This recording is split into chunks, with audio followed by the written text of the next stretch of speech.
चलिए बात करते हैं पड़ोसी देश आतंकिस्तान यानी कि पाकिस्तान की। पाकिस्तान में बीएलए का तांडव फिर से देखने को मिला है। थाने पर हमला किया गया, 17 पुलिसकर्मियों को मौत के घाट उतारा गया। नमस्कार, आप देख रहे हैं न्यूज़ 18। मैं हूं आपके साथ श्रुति श्रीवास्तव। बलूचिस्तान के जियारत इलाके में बलूच लिबरेशन आर्मी यानी कि बीएलए ने पुलिस पर बड़ा हमला किया।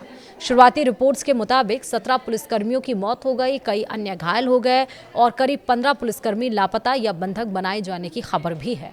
फिर से एक बार पाकिस्तान की जो स्थिति है वो खराब हो रही है। दरअसल पाकिस्तान के अशांत बलूचिस्तान प्रांत में एक बार फिर हिंसा भड़क उठी है। जियारत जिले में बलूच लिबरेशन आर्मी यानी कि बीएलए ने पुलिस बल को निशाना बनाते हुए बड़ा हमला किया। शुरुआती जानकारी के मुताबिक इस हमले में 17 पुलिसकर्मियों की मौत हो गई, जबकि कई अन्य घायल हो गए। इसके अलावा करीब 15 पुलिसकर्मियों के लापता होने की खबर है। कुछ मीडिया रिपोर्ट्स में आशंका जताई गई कि उन्हें हमलावर अपने साथ लेके गए हैं। हालांकि इसकी आधिकारिक पुष्टि अभी नहीं हुई है। बताया यह भी जा रहा है कि मारे गए पुलिसकर्मियों में 2 थाना प्रभारी यानी एसएचओ भी शामिल हैं। हमला जियारत के मंगी डैम के पास स्थित एक पुलिस चौकी पर किया गया, जहां भारी हथियारों से लैस हमलावरों ने अचानक धावा बोल दिया। हमले के बाद इलाके में अफरा तफरी मच गई। घटना के तुरंत बाद सुरक्षा बलों ने पूरे इलाके को घेर लिया और बड़े पैमाने पर तलाशी अभियान शुरू कर दिया।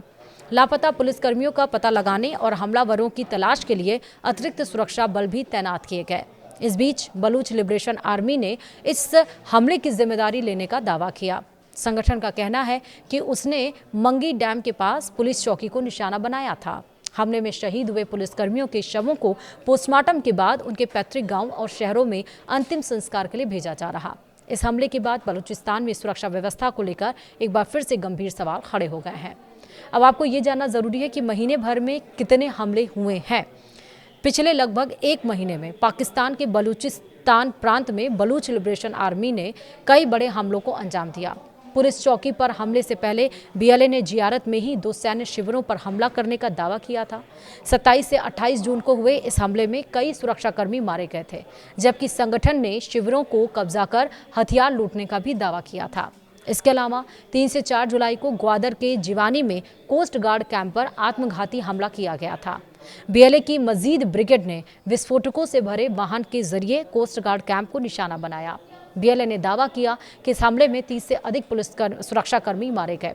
हालांकि पाकिस्तान की ओर से इन आंकड़ों की आधिकारिक पुष्टि अभी तक नहीं की गई है, लेकिन बलूचिस्तान जिस तरह से तहलका मचा रहा है, उस तरह से शहबाज और आसिम मुनीर को ये सोचने की ज़रूरत ज़रूर है कि आने वाले दिनों में क्या हो सकता है। दूसरी तरफ आप देख रहे हैं कि पीओकेजे में किस तरह से आतंक मचा हुआ है और ये मुद्दा अब उनके ही लोगों के द्वारा कहा जा रहा है कि जिनको हमने हथियार खुद पकड़ाया उनको ही आतंकवादी कहा जा रहा है। यानी कि हर प्लेटफॉर्म पे जाके, जो इंटरनेशनल प्लेटफॉर्म में जाकर पाकिस्तान ये कहता रहता है कि हमारे सरजमी पर आतंक नहीं पलता है। अब उन्हीं के लोग ही कह रहे हैं कि पीओके में जो विरोध खड़ा हो रहा है उसके जिम्मेदार और कोई नहीं, उसके जिम्मेदार हम हैं।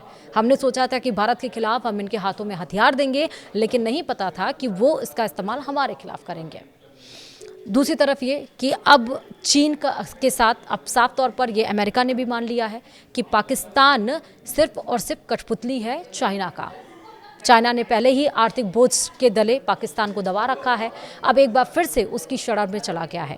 दूसरा ये कि भारत का जो दुश्मन देश है तुर्की, उसके साथ भी पाकिस्तान मदद की गुहार लगा रहा है, उसके साथ भी अब वो खड़ा होता हुआ दिखाई पड़ा है। यानी कि आप देखिए कि अमेरिका से लेकर तुर्की, चाइना, कोई ऐसा देश नहीं बचा है जिसके सामने अब पाकिस्तान गड़गड़ा रहा हो। क्योंकि और एक तरफ भारत पहले से एफएटीएफ में ग्रे लिस्ट करने की तैयारी शुरू कर चुका है। जी हाँ, वैश्विक मंच पे भारत ये ठान लिया है कि पाकिस्तान को वो फिर से ग्रे लिस्ट में डालने की कोशिश करेगा, फिर से ये मुद्दा उठाएगा और देखना होगा इसका असर क्या होगा। तो भारत अपनी जो रणनीति है उस पर कायम है।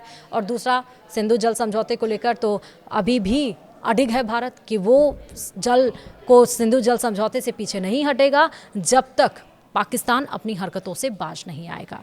तो एक तरफ बीएलए है, दूसरी तरफ पीओके है, तीसरी तरफ सिंधु है, चौथी तरफ वो मदद की गुहार है, आर्थिक संकट से जूझ रहा है।